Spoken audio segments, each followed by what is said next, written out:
Hi, this is Gary Sr. at the Race Club in Coronado, and it's a beautiful day here. I hope you're having a great week. We are here. We're excited. Weather's getting warmer. We're outside all the time here in San Diego, but some of you are just getting outside for the first time, and how great it feels to swim outdoors. This week we have a really good show. I want to thank Coach Thomas here at my side, who's our producer, who put together the show for us today. We've done a lot of different things, some of which have been more science oriented.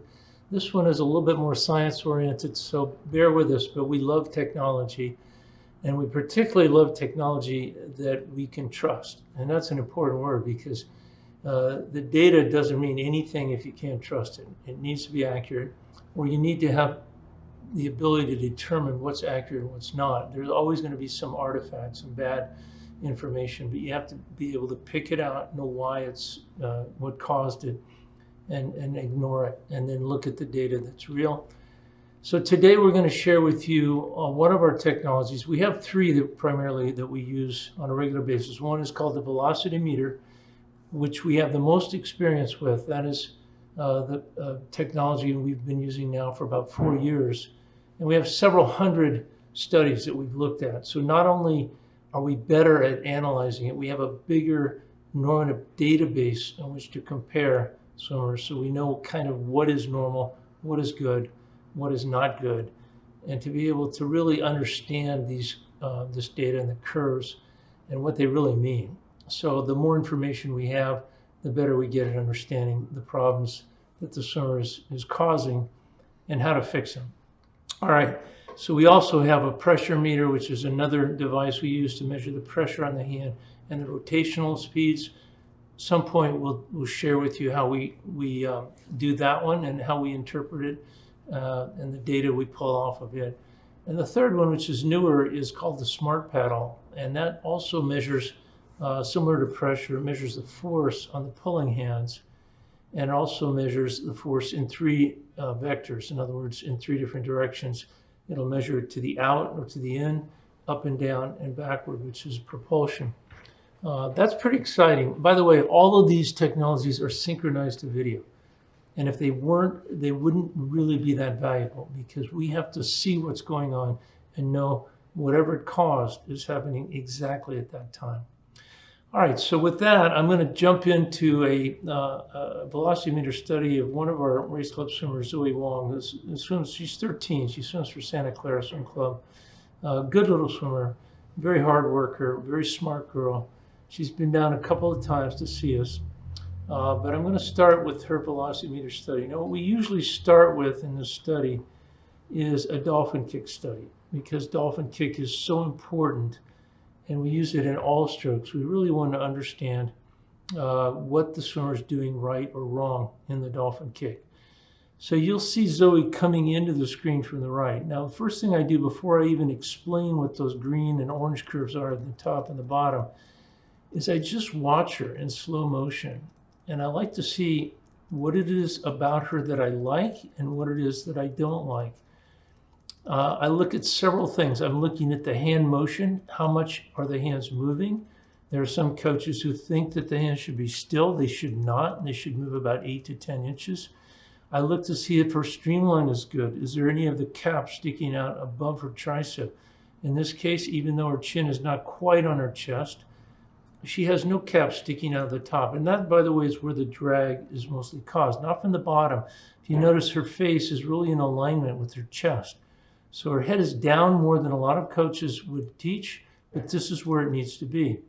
Then I look at the hip flexion. How much does she bend here? What is that degree? We measure that with a protractor. We don't just look at it, we actually measure it. Then I look at the foot. Is it hanging too long? Well, I'm going to explain that it is and why, what it does to her speed in just a minute. And then I look finally at the knee bend. And in this case, way too much. It's almost 90 degrees. Again, we'll point out what that's doing to her speed. All right, so now let's take her back and we'll explain what the graphs are. We have two graphs. One is on the top. That's a green curve, and that represents her velocity. Wherever Zoe is at this moment is where the yellow line is. So if I just pick a random spot like right here, you'll see that Zoe is right here. Her velocity is indicated over here. It's 1.51 meters per second. She's exactly 5, only relevant to when we started the software. And it gives us the ability to check her velocity, her cycle speeds, stroke rates. All those things are based on that velocity and that time. So the green curve starts at 0 meters per second. It goes to 1 meter per second, 2 meters per second, and actually gets over 2 meters per second on her down kick, which is pretty impressive for a 13-year-old. What I hate to see, and I call this white line no man's land, there's only one stroke in these velocimeter studies where I want to see a swimmer go below this 1 meter per second. And unfortunately, we see this far too often in dolphin kick, and that's breaststroke. Breaststroke, you're permitted stop and go. You're going to go down close to 0, and most do get to 0. Zoe gets to 0 and hovers there, as you'll see in a minute. But the point is, she goes way below 0. So why is that happening? We'll explain in just a minute. I want to first explain what it is on the bottom curve. The orange curve represents the acceleration and deceleration. So when you're accelerating, that means you're speeding up. So right at this particular moment right here, as she's drawing her legs up in the up kick, she's accelerating at 10.99 meters per second squared. Again, she's the same distance from the wall and same time into the study. And she's above the white line here. This is the 0 line. When she's at the 0 line, which she gets usually going up or going down, but right there she's almost at 0. That means there's equal amount of propulsion and drag. When she's above the white line, that means there's more propulsion than there is drag force. And when she's below the white line, like she is right here, and she's hitting a trough at minus 21 meters per second squared, which is a lot of deceleration. And why is that happening? Well, you can guess. Look at those that knee bend, excessive. And that causes her speed to go from way up here to way down there. One single factor, overbending the knee. Okay, now she kicks down and she's got very flexible ankles. You can actually see the flexibility of her ankles on the way down. And notice she gets a peak acceleration. She went from minus 20 something to 47 meters per second squared. That's a lot of acceleration, huge amount of force. And her speed goes from way down here to over 2 meters per second. And look at those legs. She's not a strong girl, but she's got great tools here. And she presses down ferociously. So the good news here, she gets a lot of speed. Unfortunately, it's very short-lived, and it comes down fairly quickly. Now she presses down. She gets a little tiny bit of acceleration from flicking her feet down at the end. Okay, and then she goes back into deceleration from the feet hanging. When we tested this on our drag technology, we have a fourth technology we use to measure drag. And we pull swimmers across the pool, long course, 50 meters, at whatever speed we want. We usually do it at 2.3 meters per second because that's pretty close to what our top speed is right here. And what we found was this added about 40% more drag than when the toes are pointed. So what happens all too frequently is the dolphin kick, you press down really hard, and then you take a little vacation. And so when you relax the feet and the ankles, the feet hang. Unfortunately, it's like throwing a parachute out the back. So her speed went from here, from the feet hanging, all the way down to here. Boom. Now she comes back up, and as she passes, she's now finally, too late, but she starts to point her toes now. And she presses up through the body vortex. And she accelerates here, and again, a pretty good clip. So she's got pretty good propulsion. So she goes from way down here up to here on the up kick. Again, that's a pretty good propulsion she gets out of the up kick, especially for a young, not that strong girl getting a lot of propulsion. She's using the back of her leg and the bottom of her feet to get that. But here comes that nasty knee bend again, and there goes the speed. So in looking at her acceleration, we've learned that there's actually 4 different places where she can get propulsion. she doesn't get in 4, she gets in 3, okay? Her biggest acceleration or propulsion, it comes as the foot now passes through the slipstream. Remember, there's a stream following her, and the feet, if you look at the path of the foot, it never moves really backward. It's moving straight down here toward the bottom, then it moves forward, and then it moves straight up, and then it moves forward again, and then it moves straight down. If there's any motion backward at all, it's minimal at the beginning. But most of the propulsion she gets, which is right here, the foot, and you can see the black line. This is a motionless camera. We're not moving the camera. So when you look at a motionless object like the line on the bottom of the pool, you can see her foot is really moving straight down. Now it's starting to move forward again.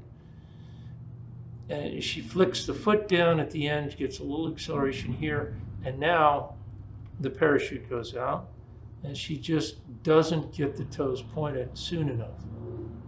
And I swim enough. I swim several times a week. I know that I can control this if I think about it.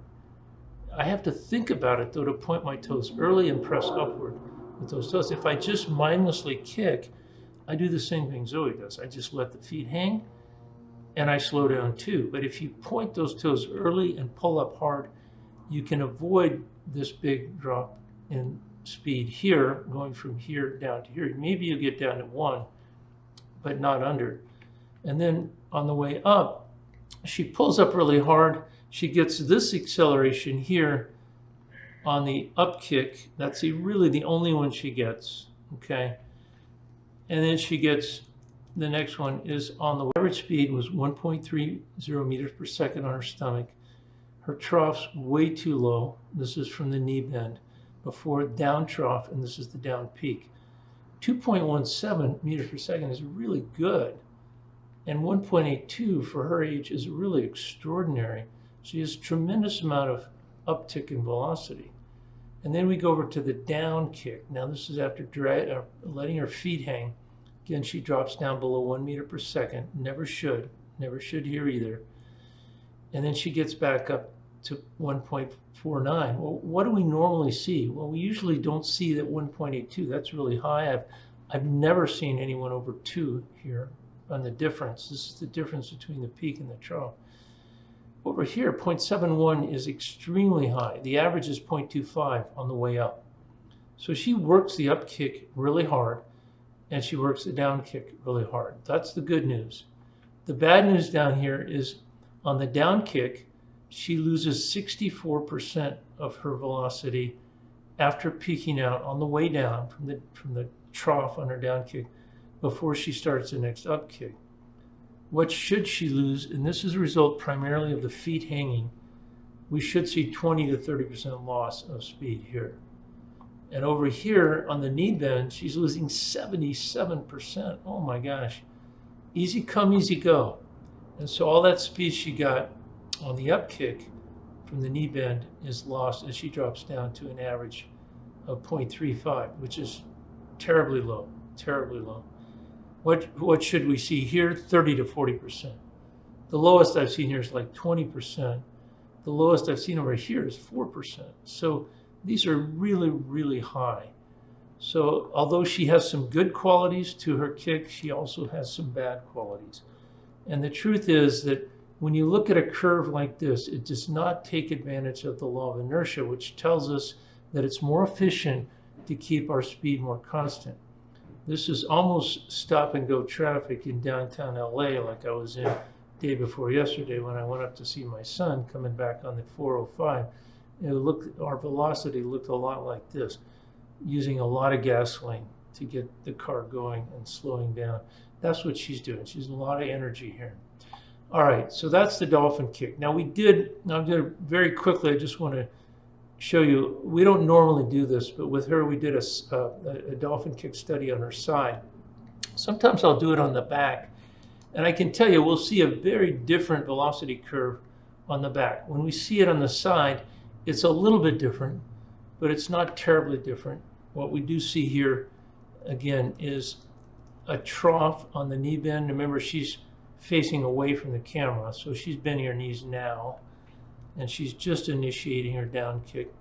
She gets up not as fast. She doesn't peak out as much. This also leads to the question, is she faster on her side than she is on her stomach? Well, for Zoe, some are, by the way. Zoe wasn't. She was actually a little slower. She was 1.27 meters per second on her side, 1.3 meters per second on her stomach. Usually we see it a little faster on the side. We definitely see it faster on the back.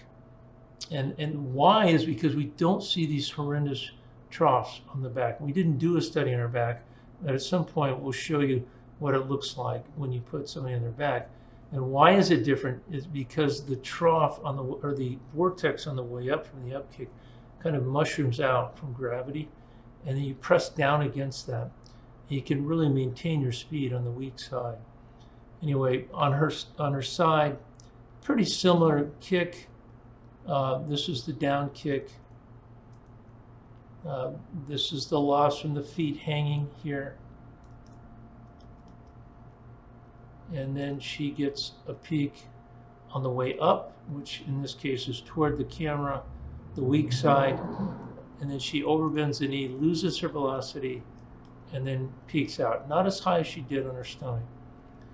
Notice that she keeps the elbows, the arms behind the head. There's no head sticking out. Very good streamline. She's wrist over wrist, tucking her thumb in. So she's not causing a lot of drag other than with her feet and her knee bend. It's a pretty good view here from the side. You can't really see this as much from the front, but look at that plantar flexibility on the way down. You see how those ankles turn in. And then on the way up, they're normally straight back. She actually allows them to flare out a little bit. Not sure that's helping her, but looking at them turn in, it actually turns in better with the right leg than it does with the left leg. So she may not be getting equal propulsion on both sides. It's pretty consistent that she gets more, we call it inversion or pigeon toeing of the right leg than the left leg.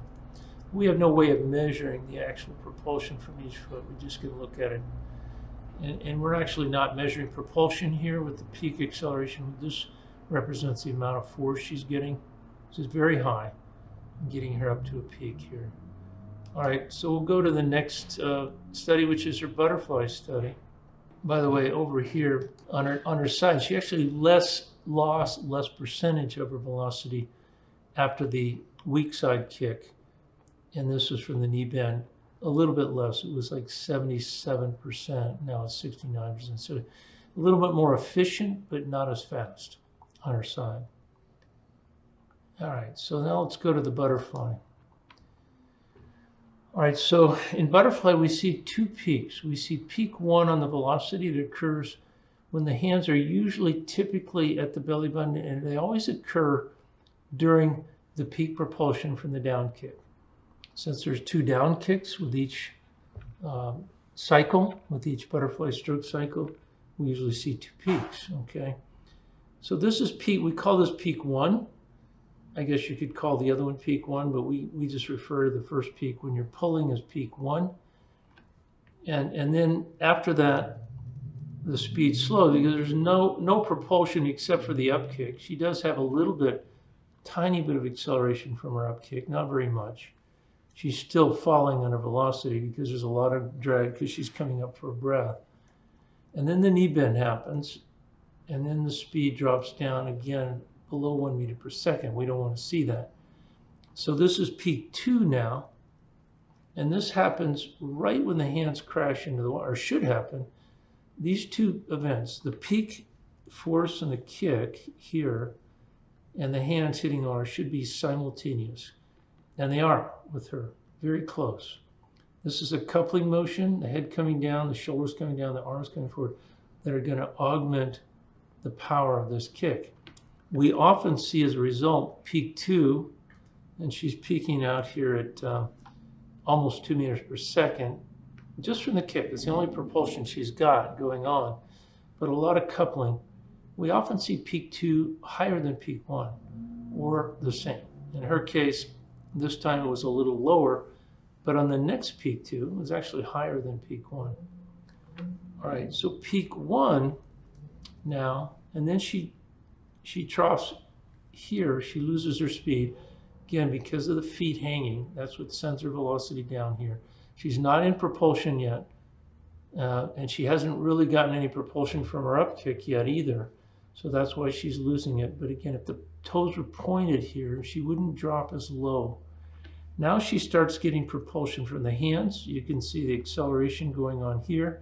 Whenever she's on this side of the white line, that means the propulsion is winning the tug of war against the drag. Why? Because the legs are pretty much straight back. Not a lot of drag here.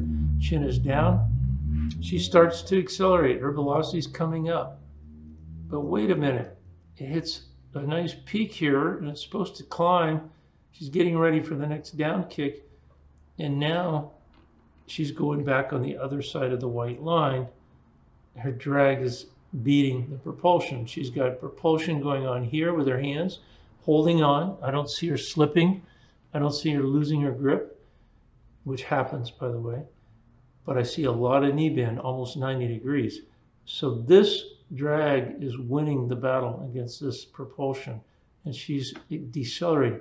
Now, just tell you, we normally see a little dip here because of the knee bend, but not a huge drop like this. I've seen a few bigger than this. Just had a kid last week, who's a 4,900 flyer, who came down way down because he overbent even more than she did, and his legs were bigger. So he really is stronger. So he came up with such a force, he really lost speed. But she loses too much in here. Okay, so now the feet start coming down. And right here at this peak acceleration, that's when the peak force is happening from the feet.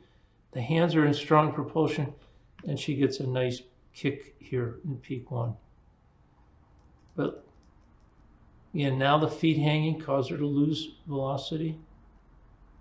On the way up, the knee bend happens again, and we'll see varying degrees of knee bend on kick one and kick two. She makes each kick pretty strong, but she overbends on both kicks, and she goes way down here. But look at this from the coupling that's going on here. Tremendous amount of acceleration, tremendous amount of speed. And that might be artifact. She might have kicked the string there a little bit. Probably is, because we normally don't see that. This is peak one, that's peak two, peak one. Very similar. This one she might have. That's where we have to be careful. When you see that much acceleration, usually they clip the string with their toe. So anyway, that's her butterfly. What would I advise her? Well, same thing I would on her dolphin kick. I think the rest of what she does here is pretty good. Her pulling motion, we don't have force data, so we can't look at that. But I don't see anything drastically wrong with her pull. Let's see, let me pull her back just for a second.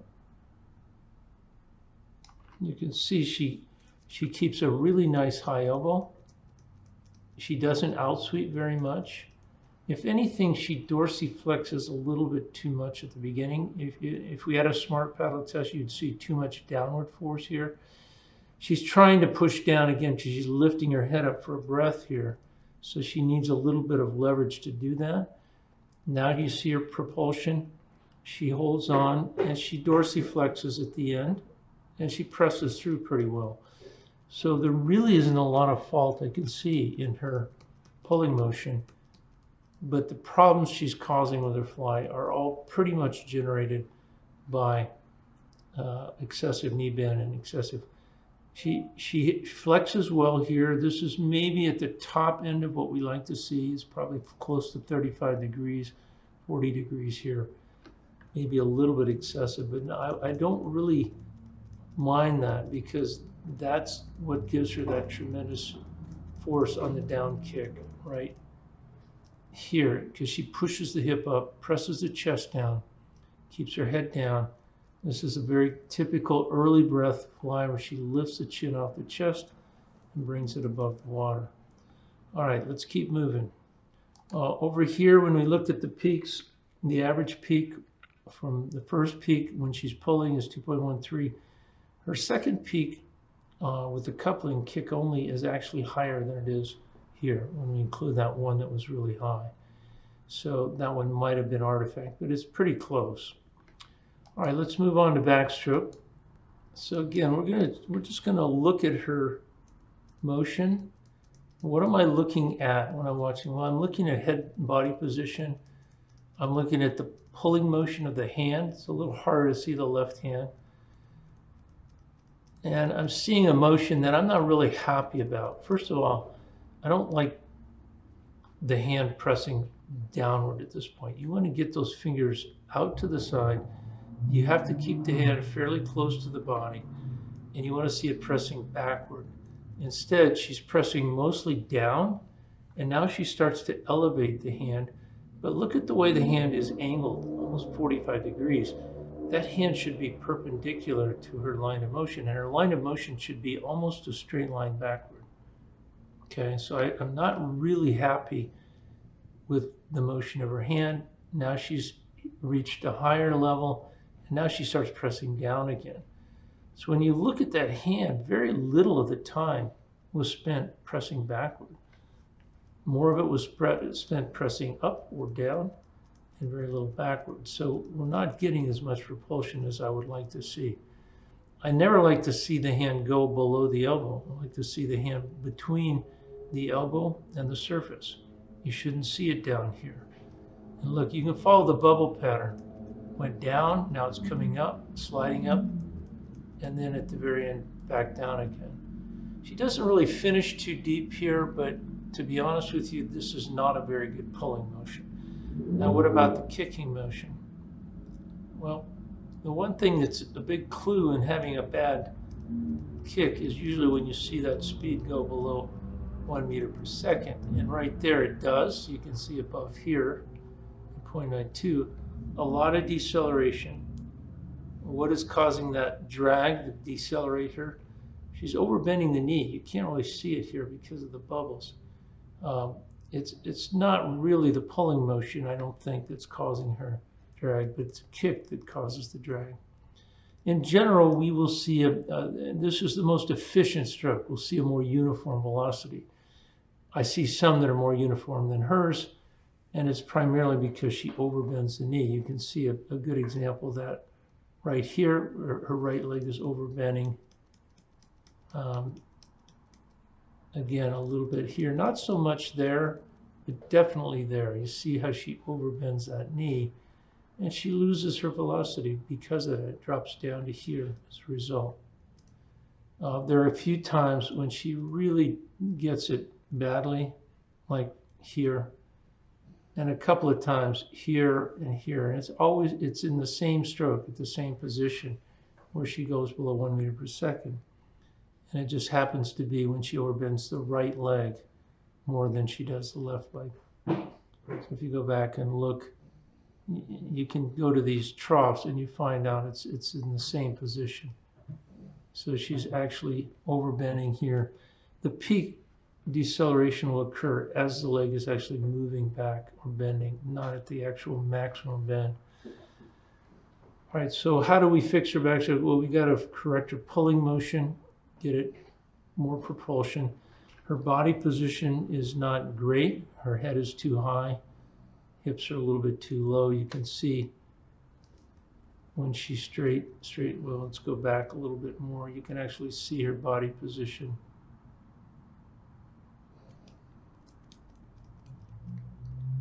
Here, and you never see her head quite go back far enough. Usually when the hand hits the water, you like to see the shoulders go back deeper. Her head stays quite a bit out of the water here. So we call it reading in bed. She's got her chin tilted forward a little too much.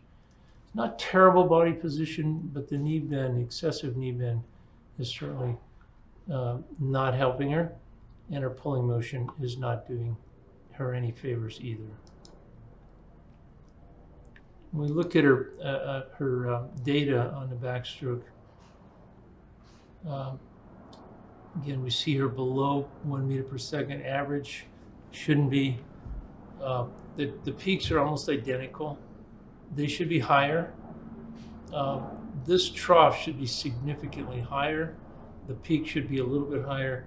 And the delta PT, the difference in peak and trough, is usually between 0.35 and 0.45. It's too much, and it's mostly because the knee bend and causing these significant troughs here. All right, so let's go to the breaststroke next. Breaststroke is one of her better strokes. And every time we do a breaststroke study, we see something different, and this is no exception. Okay, what do we measure in breaststroke? Well, first of all, I'm looking at her. What do I like? What do I not like? She doesn't pull very wide. She's coming back maybe a little bit too far with her pulling motion. We look at the angle of her flexion of her hip on pulling forward. She's 110 degrees roughly. She draws the knees forward pretty far. When I look at her kick, she finishes low and her feet are really hanging, again, too long. Then she up kicks very strongly. Her chin should actually be on her chest. I don't think she's causing a problem because her head isn't sticking out, but I like to see it down a little bit more. Again, very narrow pull. She's not pulling wide enough. And she hits her peak propulsion right here on the pull. That's not a lot of acceleration, but she gets a pretty good spike of her velocity from her pull. Okay, she's elevating quite well. So she brings her shoulders way up high. She actually gets 1.91 meters per second on her pull, which is pretty significant since she dropped way down here to get back up that high. Now, because of the shoulders being up, the propulsion is over from the pull, and until the next kick, there is no propulsion going on. At this point, her speed is 0. She is a buoy out here. If you look at her hip in relationship to the black line, she is motionless. She's just drawing those legs up and up and up. And then finally, right here, you see the peak propulsion from her kick. What we like to see happen is the body coming down and the peak propulsion of the kick happen at the same time. Now she's a little bit late, but not terribly late. Her kick cycle time, which is from the peak velocity of her pull to the peak velocity of her kick, and that occurs here, is 0.58. And what do we like to see there? Well, the faster that kick cycle time, the more they can utilize the coupling of their upper body and their head coming down, and the more powerful their kick becomes. Because she doesn't couple well, she kind of missed the boat here. She doesn't get that high with her speed after the kick. We would expect her to have a higher velocity after kick than she does after pull, especially at her age. And then notice she loses it, a good percentage of it right away. Why? Because of the feet and the legs hanging. So the direction of her foot is down. She doesn't couple well. She ends up letting the feet hang, and the velocity goes right out the window. Now what's interesting about Zoe is she gets a lot of it back because she works her up kick really hard, and the peak force of her up kick is right here, and she's drawing those legs up. And I've seen a couple other swimmers really utilize the up kick. What's important here is that you don't follow this with a down kick, and she doesn't, but she does let the feet hang a little bit. Not as bad as before, but she's got to keep those toes pointed because she lost the up kick velocity immediately from the feet hanging. And now she's back down where she was here. And you see how quickly things change. And as she went from okay to lost to back up, down again, these are hundreds of seconds that happen. Each click is 0.02 seconds, 2/100ths of a second. All right, now she starts to get a little acceleration from her out sweep.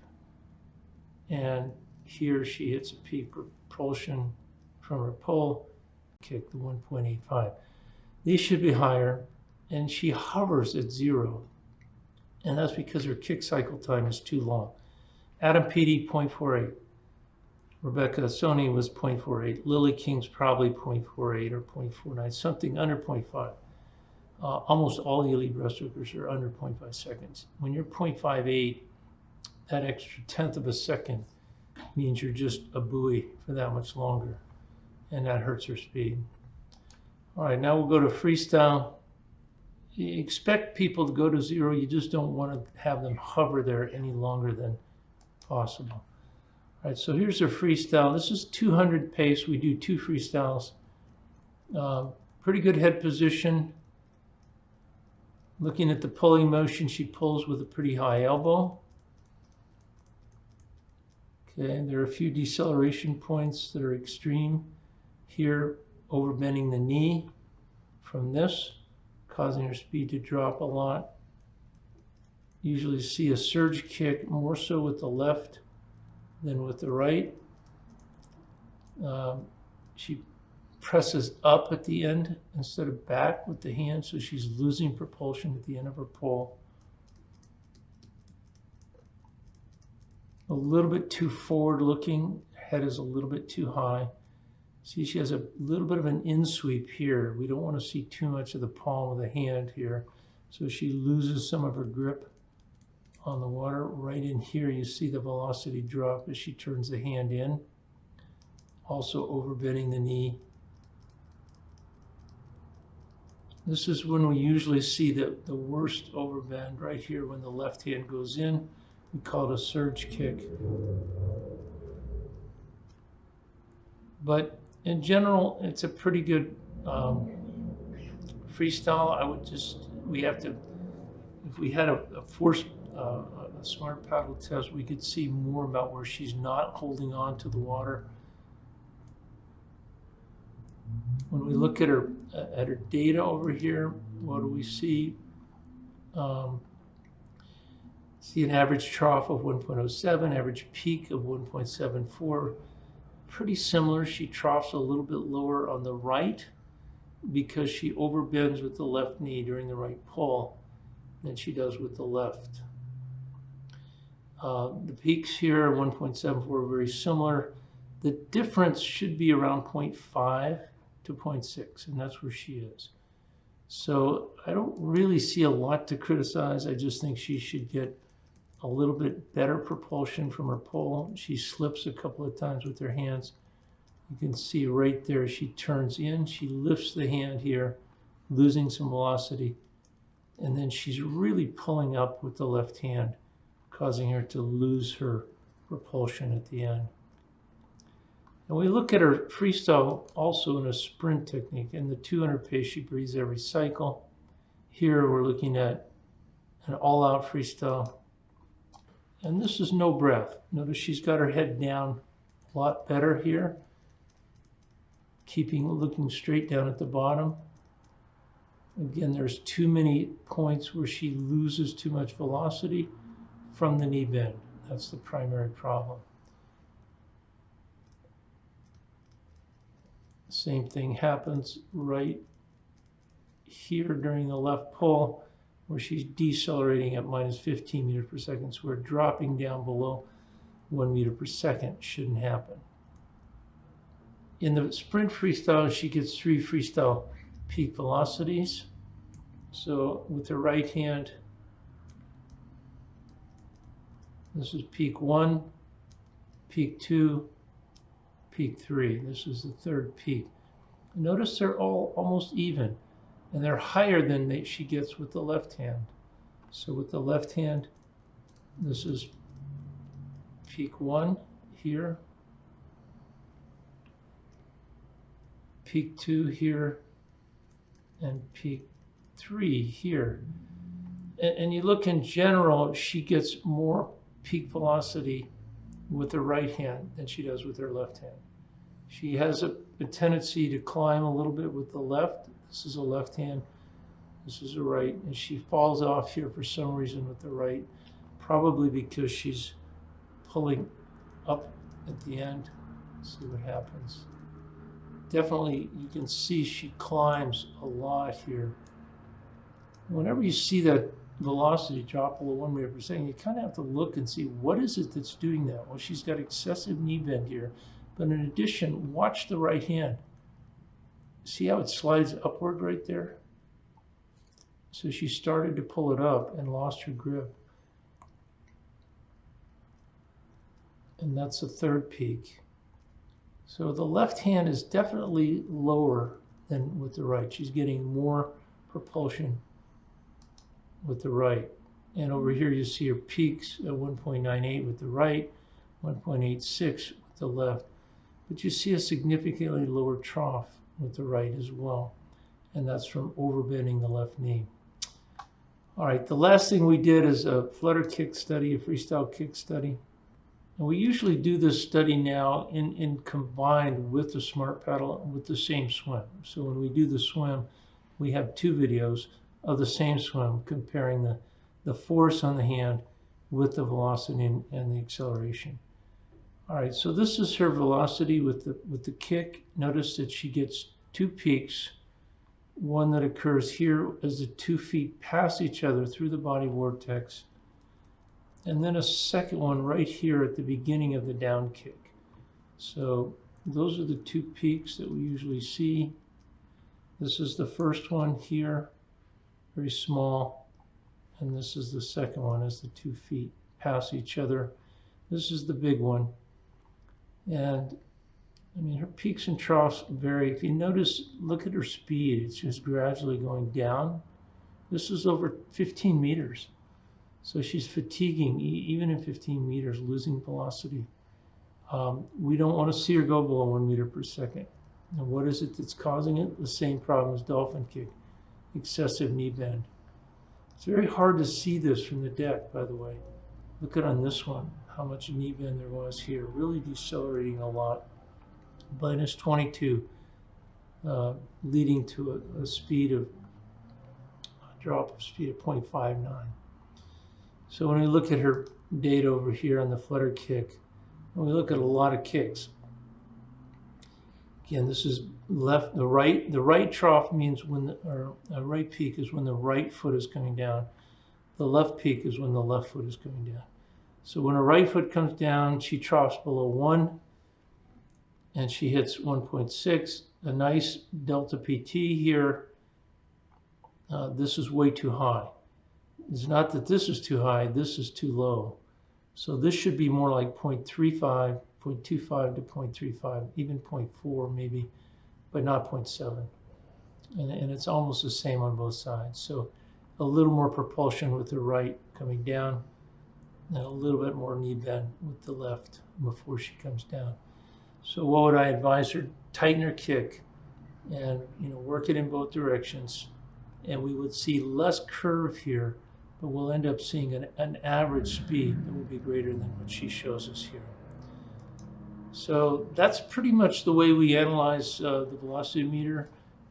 Every single curve is different and every single swimmer is different. But in general, those are the data points that we look at and what we're trying to determine. This doesn't measure propulsion or drag, but it does give us clues. When you have a peak acceleration, for example, that's when the peak propulsion is occurring.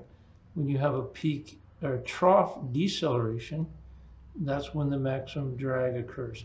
Not on the peak velocity or the trough velocity, it's the acceleration deceleration that coincides with the peak forces of propulsion or drag. Anyway, so we can get a pretty good idea from looking at the acceleration, deceleration. The ultimate bottom line is your velocity. How fast do you go, and how well do you take advantage of the law of inertia by maintaining your speed more constant? All right, well, thank you. I think that's it. Thomas, did you have anything you want to add to this? No, I think that was good. All right, there's a lot of information, and it helps us tremendously to understand what swimmers are doing well and what they're not doing well.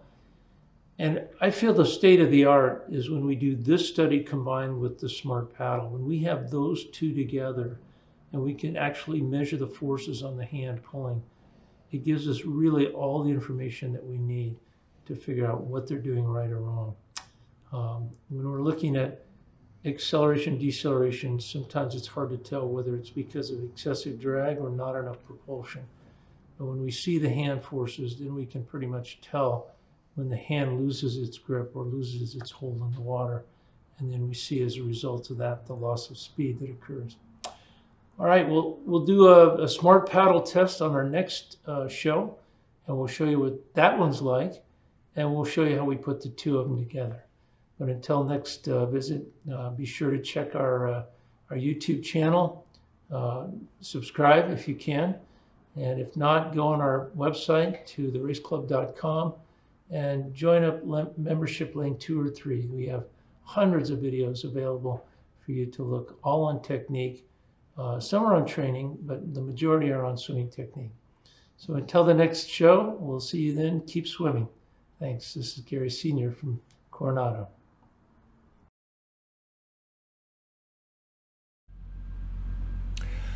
Okay, we've got some questions that have come in. If you have any questions, I know that was a long presentation. I keep thinking that I'm going to be able to shorten it, and then when I get into it, I realize how much information there is there. And I didn't even bring out all of the data or all of the information that we discuss. When we have an analysis with our clients, we're usually on the call for at least an hour and a half when we have both the smart paddle and the velocimeter study together side by side. But let's take a couple of questions, and if anybody has any more, yeah, come at us. Moon Radio asks, I already said it, but I want to say it again. I'm really learning a lot from your videos. Please keep doing them. We will. Thank you, Moon Radio. We appreciate it. And yeah, thanks for watching. This is a long one today, but hopefully you get something out of this. A lot of great information. I've learned more about this sport from these velocimeter studies than anything else I've done by watching swimmers from the deck. We have another question from, I'm not sure how to pronounce that, KivXQ. How would you reduce drag in freestyle for a faster swim? It's a great question. We talked a lot of the important points during that presentation, but there are several others we didn't discuss. So what are the most important or the most common problems we see in causing more drag in freestyle? First and foremost, I would say, is head and body position. Especially when you're doing a 50 sprint, you got to be looking down. You can't be looking forward. When that head breaks the surface, you're adding 20 to 25% more drag than when it's underwater. And so it doesn't have to be underwater all the time, but it needs to be underwater or mostly underwater all the time. And there are certain points when you want it completely underwater, when the bow wave comes over the top of your head. Number 2 is pulling motion. And this is a tough one because in a sprint, you really don't want to pull with the same mechanics that you do in middle distance or distance race. So we have actually 3 different pulling motions that we teach. One for sprinting, which is a deeper pull. One for the 100, which is more of a middle elbow pull. And then 200 and up, we really strongly recommend an extremely high elbow. We call it the Katie Ledecky high elbow pull because that's the one that reduces drag the most. When you're swimming a 50, you can power through. If you have enough power, enough muscle, you can drive through even more drag and go faster.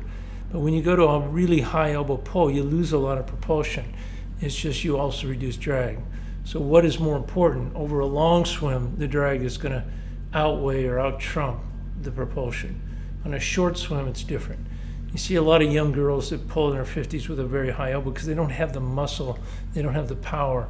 But the big, strong guys and gals are pulling deeper and they're going faster when they have the strength. Another thing to reduce drag is the kicking motion. We saw that with Zoe a lot. And Dolphin kick, backstroke, freestyle, overbending the knee.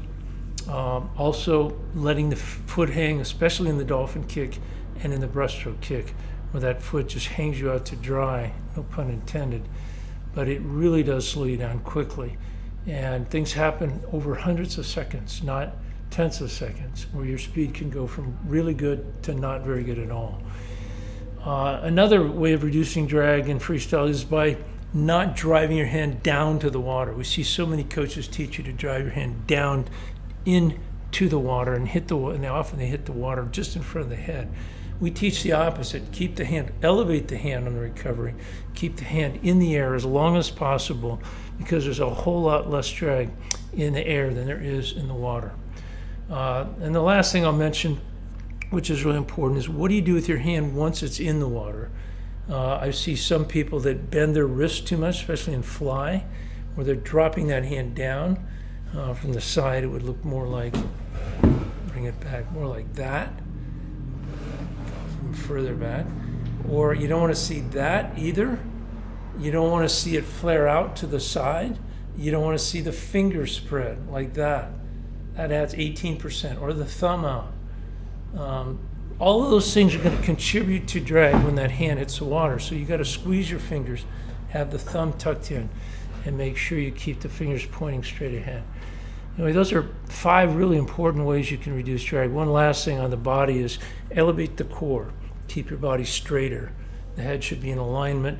Even on the longer distances, we think it's more important to keep that head in alignment and not be looking forward. All right, let's look to another question. IK from Africa asks, what's the pull mechanics for fly? Another good question, because we see a lot of wrong pulling motion in fly. And I guess the most common problems we see is initiating the pull with an out sweep. The first thing we see is we see too many swimmers enter their hands too widely. You want to get the hands almost touching together. If you look at, in my opinion, the greatest swimmer today in fly, although I know Caleb holds the world record, but I like the fly of Krzysztof Milak the best of anyone. He actually goes further than Phelps did in distance per stroke. And he almost hits his hands together out front. He doesn't out sweep. You just turn the hand over and you get right into the pulling motion. If you go out far with your hands, remember, it's not a breaststroke. You're not out sweeping like you do in breaststroke. And a lot of swimmers do that. If they pull out to the sides, that means they're going to have to come in. What goes out has to come back in. And the out sweep and the in sweep are just forces directed in the wrong way. They're not forced backwards, they're forced to the side. Out or in is not going to help you go forward. So don't allow the hands to come too close together under the body. There's always going to be some in sweep. Even if you flip those hands over and press back, they are going to come in a little bit, but not very much under the body. And then dorsiflex the wrist. Hold on to that grip of the water. Don't just release them early and slide them out, but keep pressing back until you run out of arm so that you get that maximum amount of propulsion time. Okay, so, and Ike also has a little sculling a lot at the beginning of the pull. Absolutely not. You don't want to scull at the beginning of your pull. If you're out there sculling, that means you're taking a vacation. We use a dolphin dive technique for master swimmers because fly is so difficult where they hold the hands in front. But we don't even like them to scull out there. If they're going to hold their hands in front and take 2 kicks out front, they should keep the fingers pointed straight ahead. And this is just kind of one question. His kick stops while he's pulling. He's wondering how to get more of a continuous, consistent kick. Yeah, so Anand Rajhans asks, how do I get a continuous flutter kick? And that's another really good question, because we don't usually see a sustained hard kick. In fact, I don't even think it's possible in anything over probably a 200. I've seen some kicks in the 200 that are amazing, sustained for the whole 200. You get to a 400 and you start to soften the kick for part of it, because you just don't have the ability or the fitness to be able to sustain a hard kick for that long. 1500 or 800 for sure, we see, what I call a surge kick happening, where every third down kick might be harder, and usually is harder than the other 2. But when you're sprinting, if you're doing a 50 or 100, you got to be all in on the kick. So how are you able to do that? Well, really simple answer. You kick and you kick and you kick. There is no substitute for a lot of kicking, and most athletes don't train their legs enough. You have to have the tools. That means the ankle flexibility to be able to get the propulsion on the down kick. The more inversion, the bigger the foot, the stronger the vortex that you're pressing through, the more propulsion you're going to get. On the up kick, you got to point the toes early and you got to draw the legs up hard. And then you can't bend the knees too much because you're coming up so hard, sometimes you just keep going. And then you have to make a U-turn and get those feet pointed down quickly. So a lot of work, a lot of kicking.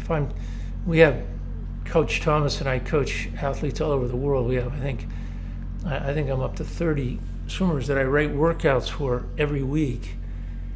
And in those workouts, if I'm writing workouts for them for the whole week, I'm going to put 2 kick workouts only in. two kick workouts that are completely kicking with a little swimming warm up and a little swimming in between each kick set. And the one requirement I asked is they bring a wheelchair to practice because they can't walk home afterwards. That's how hard we work the legs. So make sure that if you want to be able to sustain that kick, when you saw in Zodi's 10-second study how her velocity was coming down, you can imagine what happens in 100 if that's going to happen in 10 seconds. So the other thing is you have to be mindful of your kick. Sometimes you stop kicking when you're pulling because you're not used to kicking all the time.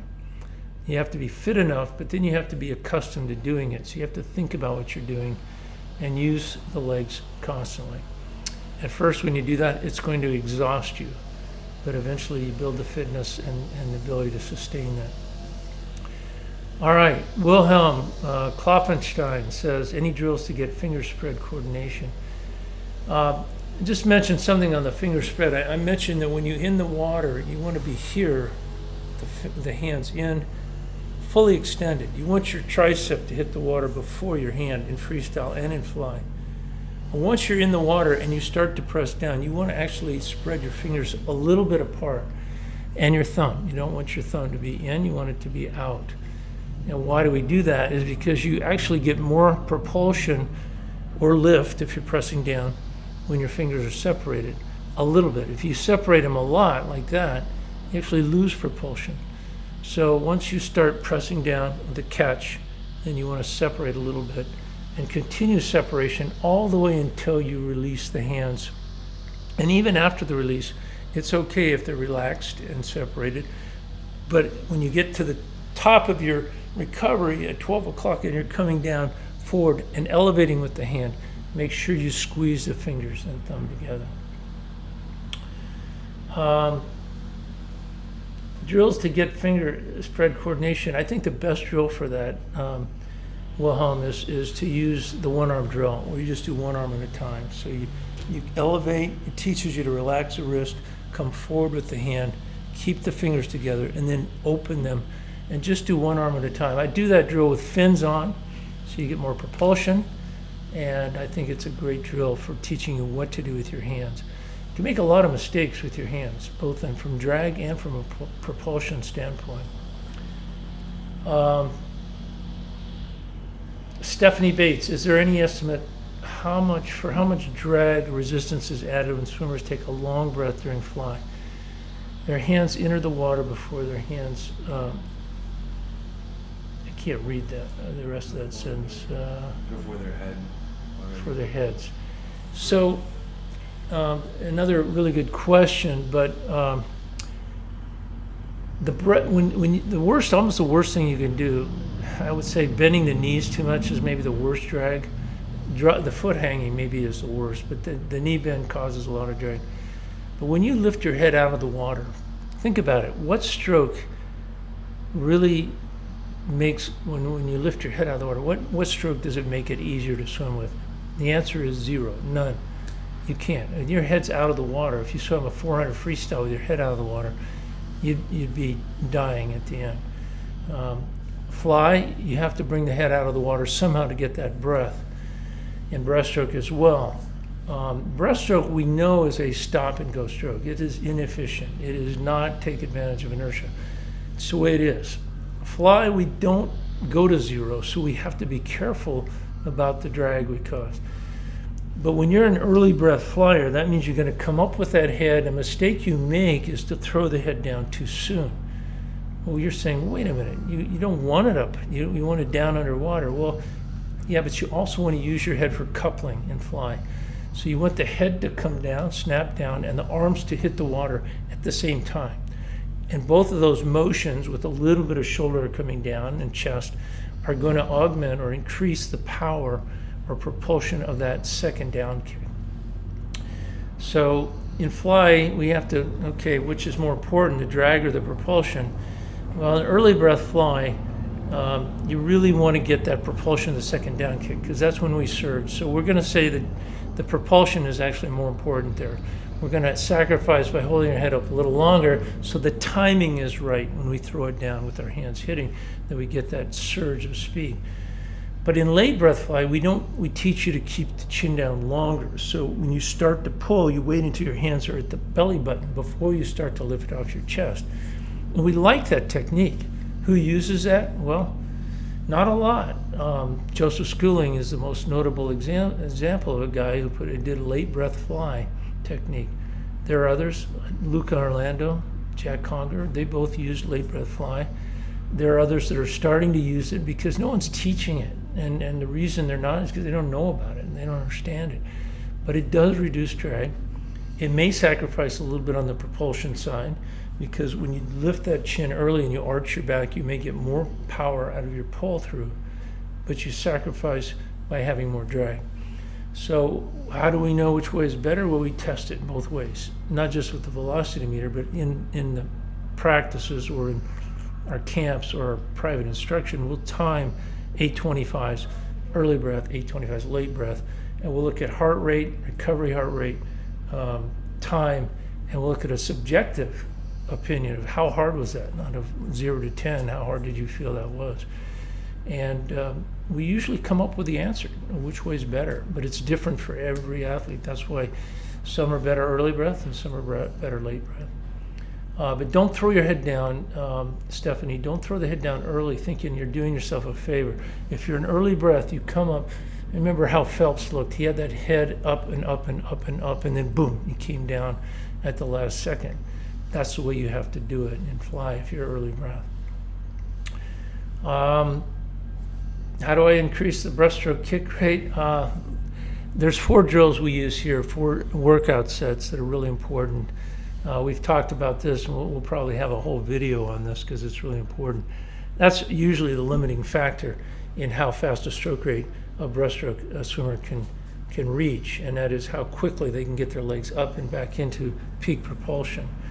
And I mentioned Adam 0.48, Lily 0.48, Rebecca 0.48. They're all in that same range, lightning fast. And what that does is it enables them to use their upper body motion, their head, to make that kick stronger by coupling.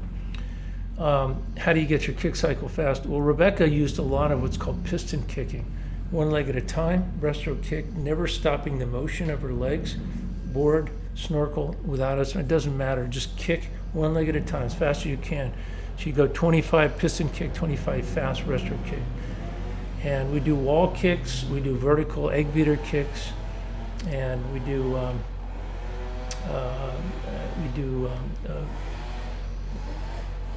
what else do we do for fast?